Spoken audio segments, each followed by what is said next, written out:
on a tous été célibataires. Ton témoignage amène la victoire dans la vie des gens. Si tu es célibataire, vis ton célibat à fond, comme un don de Dieu. Je prends la grâce qui m'est donnée maintenant de vivre ce que Dieu veut que je vive maintenant.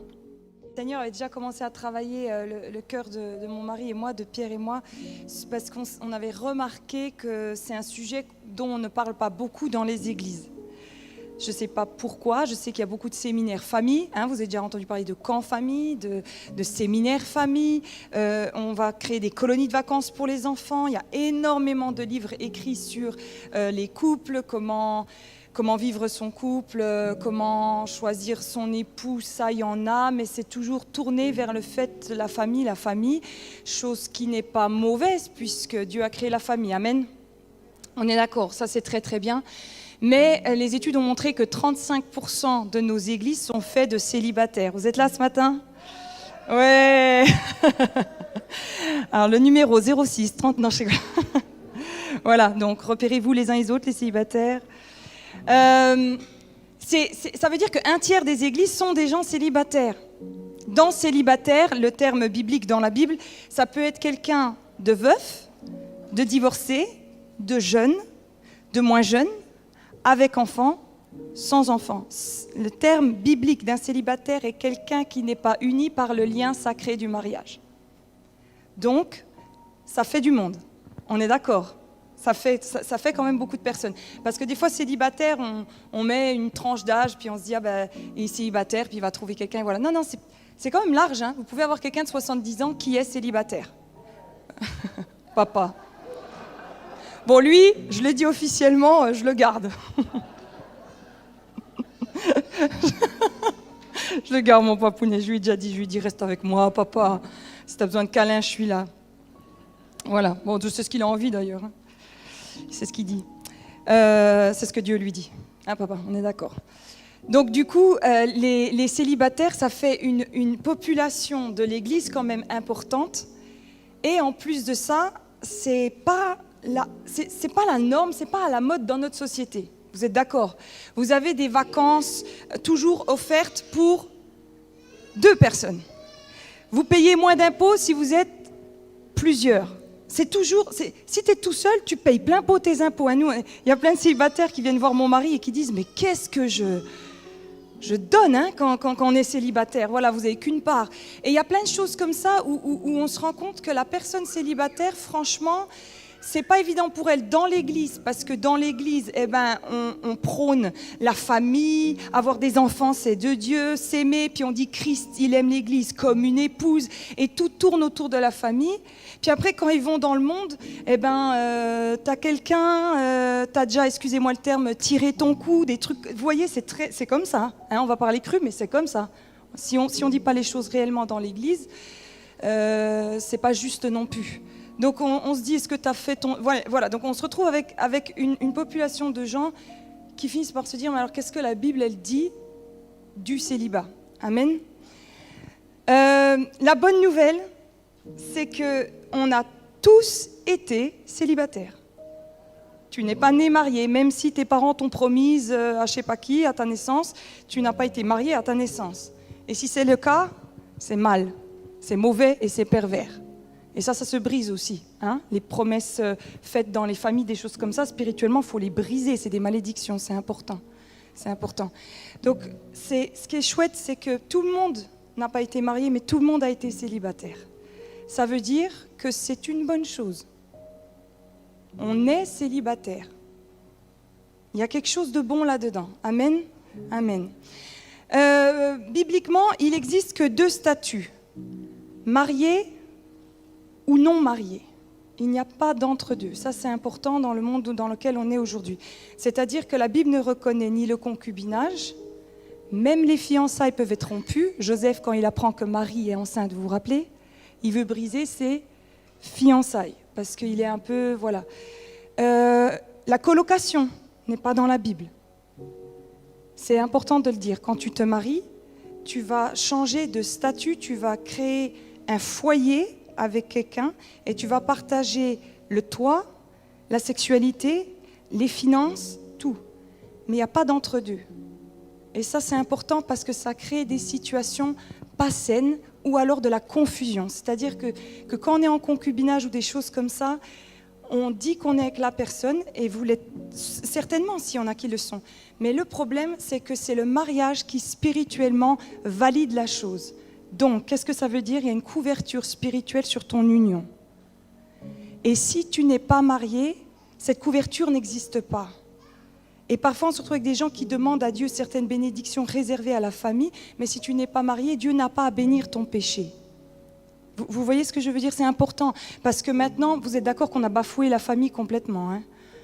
Tout et n'importe quoi peut être une famille. Je fais des cours de culture et religion dans l'établissement où je suis, et les élèves m'ont dit, mais madame, comment ça s'appelle? Polyamour, ou je sais plus. Enfin, s'il y a 3 ou 4 personnes qui sont d'accord pour être amoureux ensemble, mais madame, ils sont majeurs, ils peuvent être amoureux ensemble. Vous voyez? Je dis non, les enfants, c'est pas... Mais pour eux, ils font du mal à personne puisque tout le monde est d'accord. Mais le problème avec ça, c'est que la Bible, elle est très claire. Il n'y a que 2 alliances qui existent dans la Bible. Celle où tu donnes ton cœur à Jésus, c'est une alliance spirituelle, et celle du mariage. Tu ne peux pas faire alliance avec ton pote. Les pactes de sang, vous savez, entre amis et tout ça, ce n'est pas de Dieu. Tu ne peux pas faire alliance à vie, à ton boulot, non. Mais tu le fais à ton conjoint.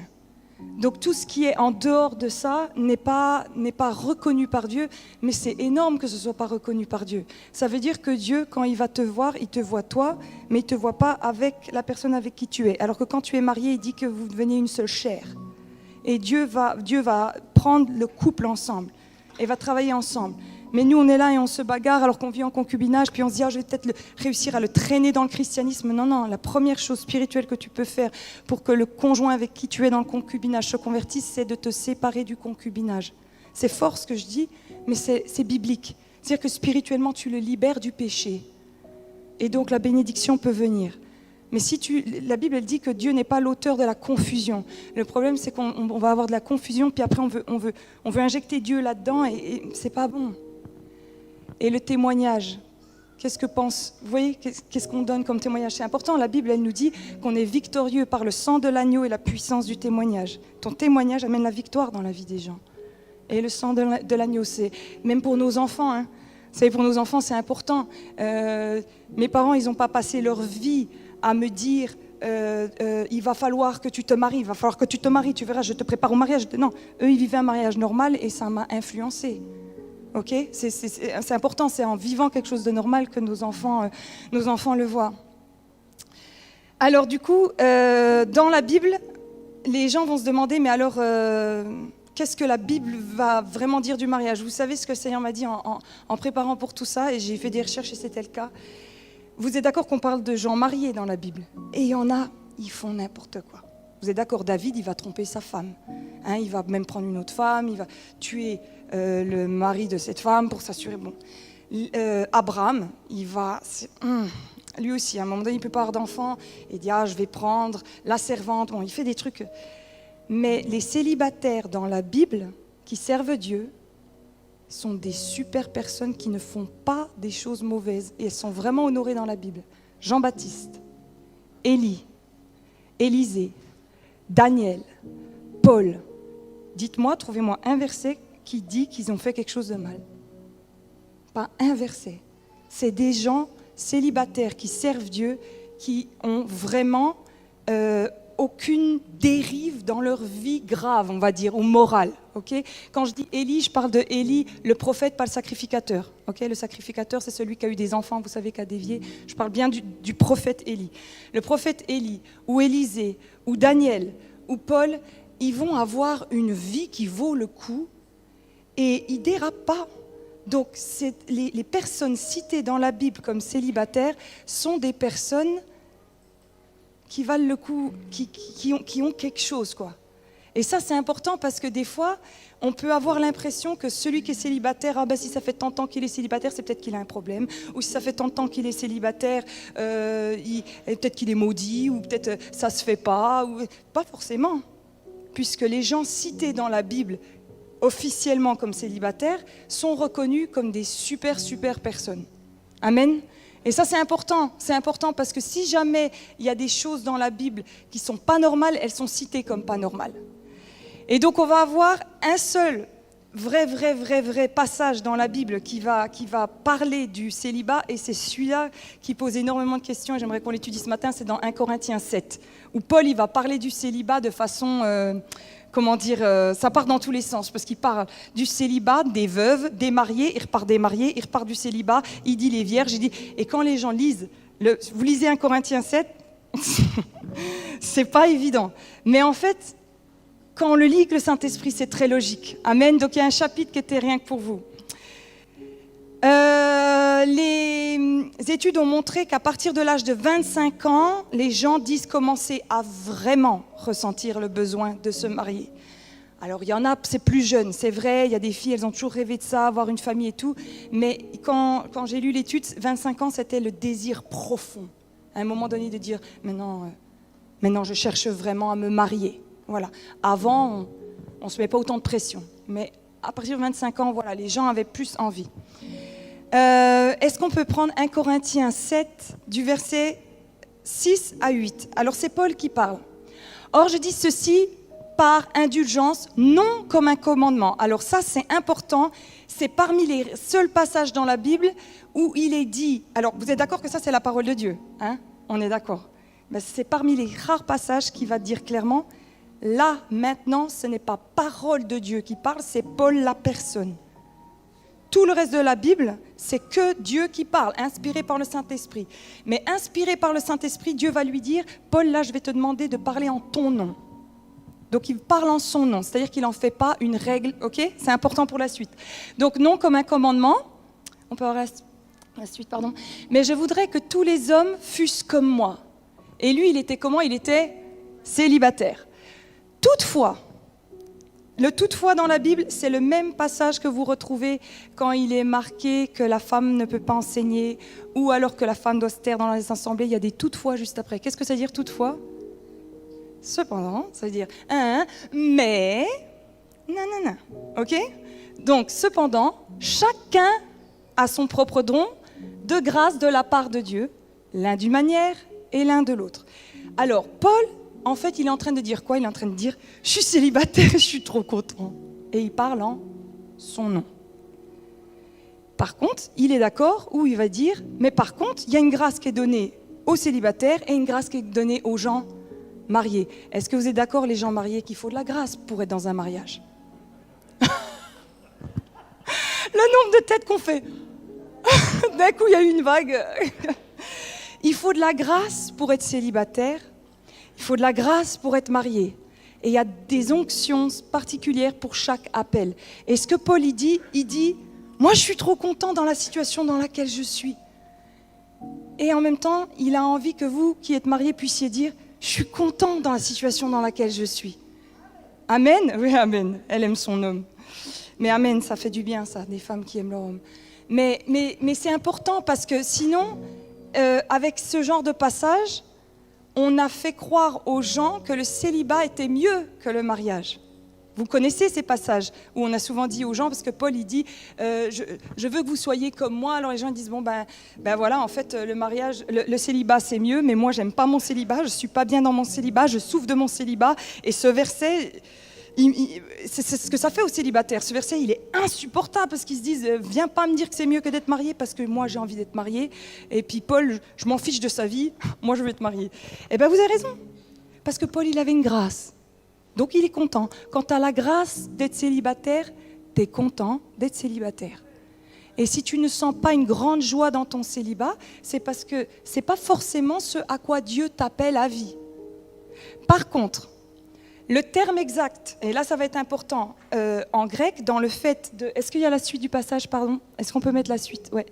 Or, je dis à ceux qui ne sont pas mariés et aux veuves qu'il leur est bon de demeurer comme moi.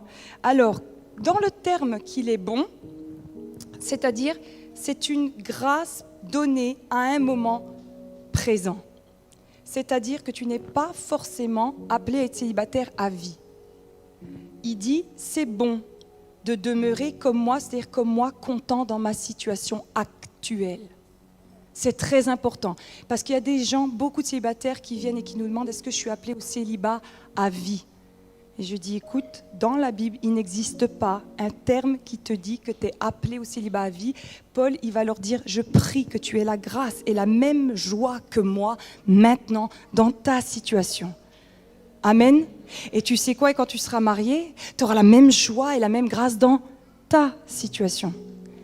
Et c'est ça qui est important parce que sinon on va se retrouver avec des angoisses souvent qui se créent chez les célibataires de se dire, ça se trouve Dieu, il ne veut pas que je me marie.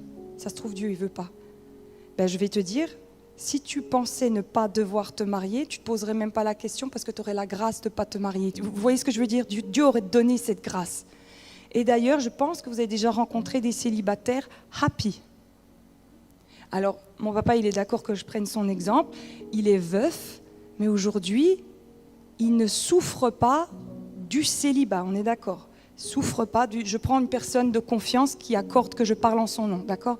Il n'en souffre pas parce qu'il sent qu'il a la grâce de vivre ce qu'il a à vivre aujourd'hui.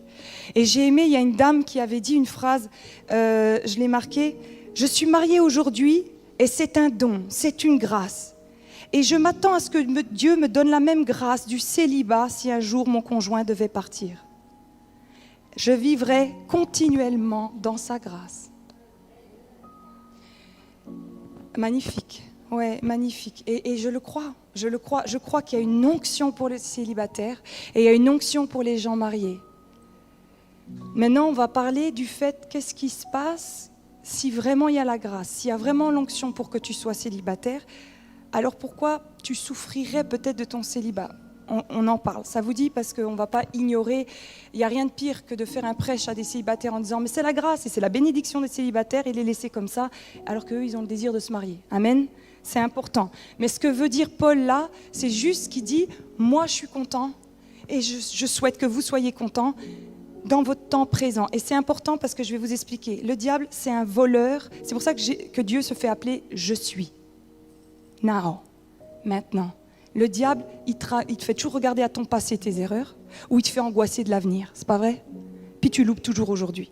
Parce que tu penses à hier et puis demain, tu t'en soucies et aujourd'hui, tu le vis pas. Et qu'est-ce qui se passe? Là, tu vas stresser de ne pas être marié, mais quand tu vas être marié après, c'est quoi le deuxième stress? Stresser de quand est-ce que tu auras des enfants. Puis une fois que tu as un enfant, c'est quand tu auras le deuxième. Et puis quand tu as le deuxième, purée, quand est-ce qu'ils grandissent? Parce que, vous êtes d'accord. Puis une fois qu'ils sont grands, comment on va payer leurs études? Puis après, quand on va payer leurs études, les petits-enfants. Puis en fait, tu te rends compte que ta vie, tu ne l'as jamais vécue. Si tu es célibataire, vis ton célibat à fond, comme un don de Dieu. Et si le diable essaye de t'angoisser pour l'avenir, retourne à la Bible et dis Seigneur, donne-moi la grâce. C'est à mon niveau, je vais essayer de faire un parallèle, mais on se connaît, vous voyez que Pierre et moi n'avons qu'un enfant. Forcément, tout le monde a toujours demandé, et cette question est légitime, et je n'ai pas honte d'en parler, mais qui nous demande pourquoi vous n'en avez pas d'autres. Pour peu que vous connaissiez la famille Lito, nous sommes une grande famille, nous sommes très famille. Vous êtes d'accord? Je ne sais pas si vous en avez vu faire avec nos frères et sœurs. Voilà. Et puis, pour ceux qui me connaissent d'avant, moi j'étais la babysitter officielle de la CBM à mon adolescence. J'ai gardé tous les enfants qui étaient là. J'aime les enfants et je ne me suis pas vue. Alors, Pierre, mon fiancé, on s'est dit pas en dessous de 5 enfants. Le but, c'était 5. On s'était mis d'accord, c'était ça. Donc, on en a un. Et qu'est-ce qui s'est passé? C'est qu'à un moment donné, Dieu me l'a dit, après la naissance de Wesley, il y aura un temps où tu n'en auras pas d'autres. Alors j'ai bataillé avec Dieu et tout, mais vous voyez, le fait que Dieu m'ait parlé, et j'ai compris après, on va rentrer dans tous les détails parce qu'il y a aussi de la vie privée, mais le fait d'avoir compris ça, j'ai été en paix avec aujourd'hui. Aujourd'hui, j'ai Wesley. Oui, je pourrais dire, il n'a pas de frères et sœurs, que moi, mes frères et sœurs, c'est parmi les plus grandes bénédictions de ma vie. Quand vous avez une fratrie solide, vous savez, ça n'a pas de prix. Je pourrais me dire, je ne sais pas, moi, il ne va pas avoir de souvenirs avec ses prochains petits frères et sœurs. Je pourrais me dire tout un tas de choses. Mais non, aujourd'hui, il est là. Et vous savez, la grâce que j'ai accepté de vivre aujourd'hui, beaucoup de gens me disent que Wesley n'a pas les attitudes d'un fils unique. Beaucoup de gens me disent, on dirait qu'il n'est pas fils unique. Il vit vraiment, c'est vrai, il vit comme... Voilà, donc il y a une grâce pour ce temps Ce temps où je n'ai pas forcément ce que je veux tout de suite, mais j'ai décidé que j'allais pleinement m'éclater avec Wesley et pas lui mettre sur les épaules l'attente possible d'autres frères. Non, non, non, toi tu comptes, toi tu es là et on va s'éclater. Aujourd'hui, les 3. Puis si demain on est 7 dans notre famille, ben on sera 7. Puis si j'ai des triplés, ben gloire à Dieu, j'en sais rien. Ouais, amen, j'en sais rien. Peu importe. Amen. Mais ça m'a enlevé un poids parce que je me suis dit, mais Seigneur, tu sais ce que tu fais. Et puis, alors c'est vrai, le frère à Pierre, il a 8 enfants. Tous mes frères et sœurs, ils sont mariés après moi, ils en ont déjà 3 chacun. Eh bien, c'est comme ça. Aujourd'hui, je vis ma vie, je sers Dieu pleinement et mon fils y compte. Et puis Dieu, il sait ce qu'il fait. Mais je veux vivre dans la grâce qu'il m'a donnée aujourd'hui. Amen. Et c'est important parce que sinon, je vais être frustrée. Je vais être frustrée. Alors moi, c'est une frustration sur ça. Mais vous savez, quand vous êtes maman et que vous vous dites que l'une des plus grandes choses que vous pouvez donner à vos enfants, c'est des frères et sœurs, vous êtes d'accord, hein? Les frères et sœurs, maman, elle me disait, c'est des amis à vie. C'est vrai. Et que vous ne lui donnez pas, en tant que maman, vous pouvez culpabiliser. Vous dites, non, j'ai cloué ça à la croix. J'ai dit, je prends la grâce qui m'est donnée maintenant de vivre ce que Dieu veut que je vive maintenant. Et c'est important. C'est important. Il est important, voilà, alors, notez 2 choses. Si tu as le don de célibat, tu le sais, puisque tu es content dans l'état où tu es. Tu es content dans l'état où tu es, et j'ai marqué non, tu n'es pas célibataire, non dû à ta colère contre les hommes ou les femmes, non dû à une déception amoureuse, et non dû à un mauvais caractère. Tu es célibataire parce que c'est une grâce. Mais je vais demander à ce qu'on se mette devant Dieu, à toujours se demander, est-ce que je le suis? Parce que je suis comme Paul, je suis en train de servir Dieu à fond, parce que le problème de Paul, vous savez pourquoi il est content d'être célibataire? Il a évangélisé partout dans le monde, il faisait de la persécution, il faisait de la prison, il a dû se dire, écoute, c'est peut-être mieux que je sois tout seul. Je pense que Paul, c'est ce qu'il dit. Il a compris sa mission, il a compris qu'une famille, au lieu de sauver le monde, il ferait souffrir d'autres gens. Je pense qu'il a compris la chose comme ça, c'est moi qui fais mon analyse. Mais donc Paul, pour lui, il n'y a que des points positifs. Mais attention, c'est comme le mariage. Est-ce que tu es marié parce que tu aimes ton conjoint et que Dieu te l'a dit, ou tu t'es marié parce que tu avais peur d'être toute seule? Vous voyez la différence? Est-ce que tu es célibataire parce que c'est un don de grâce, ou est-ce que c'est parce que tu es fâché contre les hommes ou les femmes? Est-ce que c'est parce que tu as une déception amoureuse, ou est-ce que c'est parce que tu as un mauvais caractère?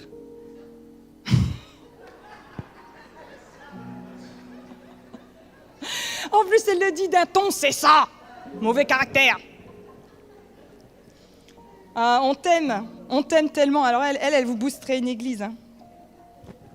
Et je crois que c'est important parce que du coup, on peut se retrouver dans un célibat mal vécu parce qu'au lieu d'avoir de l'onction et de la grâce pour aujourd'hui, on a de la douleur, de la frustration et des questionnements par rapport à hier, par rapport à... Vous voyez, c'est important parce qu'on ne va pas vivre la chose de la même façon. Le don de célibat dans la Bible, un don, donc c'est le mot charisma en grec, t'es là, Noémie, pour me corriger.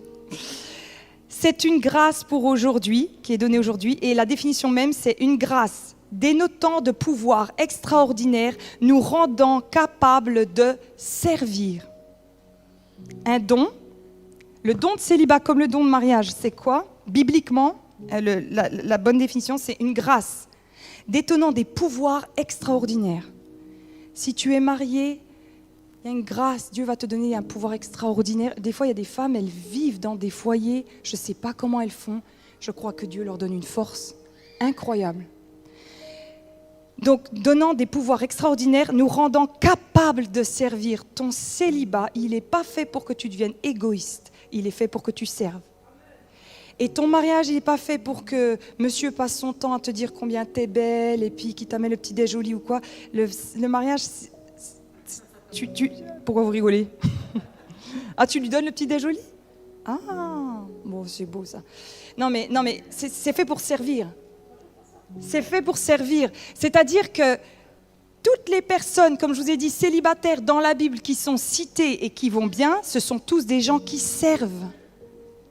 Et j'ai remarqué, permettez-moi, c'est une analyse pour moi personnelle, mais j'ai remarqué que les célibataires qui vivaient mieux, je ne dis pas qu'ils vivaient à 100% super bien leur célibat, mais qu'ils le vivaient mieux que d'autres, c'est vraiment des gens qui servaient les autres. C'est des gens qui ont compris que la vie, elle n'est pas faite pour être vécue tout seul, célibataire ou pas. La vie, elle est faite pour être vécue avec d'autres, vous êtes d'accord? Les tribus en Israël, les églises, les familles, tout est communautaire, même Dieu est trinitaire. Tout est fait pour être ensemble. Donc, tu es un humain comme les autres, célibataire ou non, tu as besoin de relations humaines. C'est comme ça que Dieu t'a fait. Tu as besoin d'eau, tu as besoin de nourriture, tu as besoin de sommeil et tu as besoin de relations humaines. Et si tu n'en as pas, en tant que célibataire, il y a un truc en toi un mal-être qui va venir. Et l'une des façons de bien vivre au mieux son célibat, c'est de servir les autres. Il y a une grande clé là-dedans. Et j'ai remarqué que vous avez déjà vu des fois des célibataires dans des églises à fond qui servent et tout. Et ben, c'est comme s'ils sont attirants. Il y a quelque chose. Ils sont toujours en train d'amener, de donner. Il y a quelque chose qu'elle a. Et c'est pas facile parce que quand on est célibataire, comme on vit seul des fois, on pourrait avoir cette tendance. Mais vraiment lutter contre ça parce que même dans le mariage, on peut avoir tendance, vous savez, des fois à vouloir faire notre vie, s'isoler. Et on doit lutter contre, se rappeler, non, je suis mariée avec quelqu'un. Et le célibat, c'est pareil, non, je suis un chrétien. Et un chrétien est appelé à avoir des relations avec les autres et servir. Et c'est important pour bien vivre son célibat. Amen. C'est important. Donc j'ai marqué, utilise bien ton don, que ce soit le mariage ou le célibat, pour servir Dieu. Et en faisant cela, tu répondras à des besoins fondamentaux de ton cœur.